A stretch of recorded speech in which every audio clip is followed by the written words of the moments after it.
निरंतर प्रतिकूले स्वस्ति सर्वे ग्रहाशुमे एकादशानामृतापवन्तय मुहूर्तस्तु मुहूर्तोऽस्तु ओम शतमानं भवति शतायुः पुरुषस्येन्द्रियायुष्येन्द्रिय प्रतिष्ठति दीर्घसुमङ्गली भव आरोग्यश्चैश्वर्याद्रस्तु सकल ग्रहदोषा पीडा प्रियावस्तु शरीरारोग्यावृद्धिरस्तु सर्वदा दिग्विजयोस्तु प्रमोशन प्राप्तिरस्तु।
ఆటో డ్రైవర్లు కాపాడినటువంటి నాయకుడు, కార్మిక నాయకుడు, మన పక్షపాతి కామ్రేడ్ సాంబశివరావు గారు ఉన్నారు.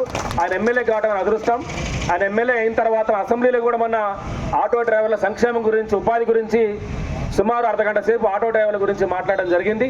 ముఖ్యమంత్రి గారి దృష్టి తీసుకెళ్ళడం కూడా జరిగింది. కాబట్టి కొత్తగూడెం కేంద్రంగా రాష్ట్ర వ్యాప్తంగా 33 జిల్లాల నుంచి ఆటో డ్రైవర్లు, క్యాబ్ డ్రైవర్లు, మోటార్ కార్మికులు వస్తూ ఉన్నారు. కాబట్టి ముఖ్యంగా ఆటో డ్రైవర్ల పరిస్థితి ఇప్పుడు పొయ్యి మీద నుంచి పెనం మీద నుంచి పొయ్యి మీద పట్టు సామెత అయిపోయింది. ఎందుకంటే ఆటో డ్రైవర్లు 10వ తరగతి, ఇంటర్మీడియట్, డిగ్రీలు, పీజీలు, బీటెక్లు చేసిన వాళ్ళు కూడా ఉపాధి లేకపోవటం వల్ల ఆటో డ్రైవర్లు పోతున్న పరిస్థితి వచ్చింది. ఇవాళ మన కష్టపడుతూ మన బతికే పరిస్థితి కూడా లేకుండా ఇప్పుడున్న ప్రభుత్వాలు మన ఇబ్బంది పెట్టే పరిస్థితి వచ్చింది. కాబట్టి ఫ్రీ బస్సు వల్ల ఆటో డ్రైవర్ల పరిస్థితి చాలా ఘోరంగా మారిపోయింది. ఇవాళ కిస్తులు కట్టే పరిస్థితి లేదు. మనందరం కూడా కిస్తులు కట్టకపోవడం వల్ల ఫైనాన్స్ వాళ్ళు ఆటోలు పట్టకపోయే పరిస్థితి వచ్చింది. కుటుంబాల్లో గడిపే పరిస్థితి లేదు, ఇల్లు గడిచే పరిస్థితి లేదు. ఒక పక్క ఆర్థికంగా, మానసికంగా, శారీరకంగా ఇవాళ ఆటో డ్రైవర్లు ఓనర్ల మధ్య ఇబ్బంది పడుతున్న పరిస్థితిలో నుంచి ఇవాళ ఆటో డ్రైవర్లకు కాపాడాల్సి భావిస్తుంది. ఇవాళ రైతులకు రైతు బంధు ఇస్తున్నారు. ఇవాళ చచ్చిపోయి 5 లక్షల రూపాయలు ఇస్తున్నారు. రైతు బీమా ఇస్తున్నారు. రైతు రుణమాఫీ 2 లక్షలు చేశారు. రైతు బంధు ఎకరానికి 10,000 ఇస్తున్నారు. మరి ఎకరానికి రైతు బంధు 15,000, రుణమాఫీ 2 లక్షలు, రైతు బీమా 5 లక్షలు రైతులకు ఇస్తున్నారు. కానీ ఆటో డ్రైవర్లు ఏం పాపం చేసుకున్నారు? ఆటో డ్రైవర్ కుటుంబాలు లేవా? వాళ్ళ భార్య పిల్లలు లేరా? వీళ్ళు మనుషులు కాదా?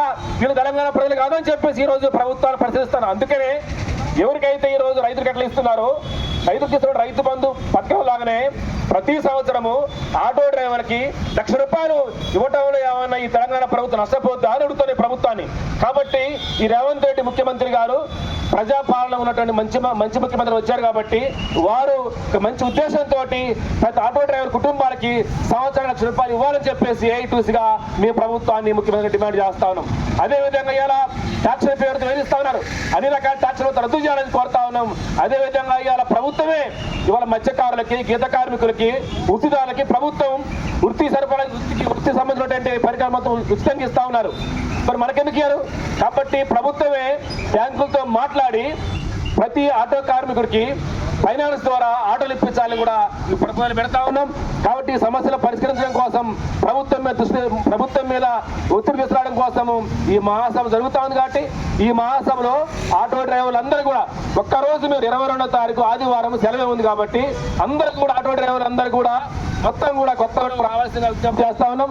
ఆ రకంగా మీరు అందరూ వచ్చి ఈ యొక్క మహాసభలో పాల్గొని రాష్ట్ర వ్యాప్తంగా వస్తున్నటువంటి అందరం కూడా మాట్లాడుకొని మనం ప్రభుత్వంపై ఒక మొత్తం డిమాండ్స్ పెట్టే విధంగా మీరందరూ కూడా సహకరించాలని భద్రాచలం మొత్తం ఇన్గేట్ అవుట్ గేట్ తో పాటు ఇంకా అక్కడ అంబేద్కర్ సెంటర్ కావచ్చు, ఇటు చల రోడ్డు ఉన్నటువంటి మొత్తం ఆటో అట్టలు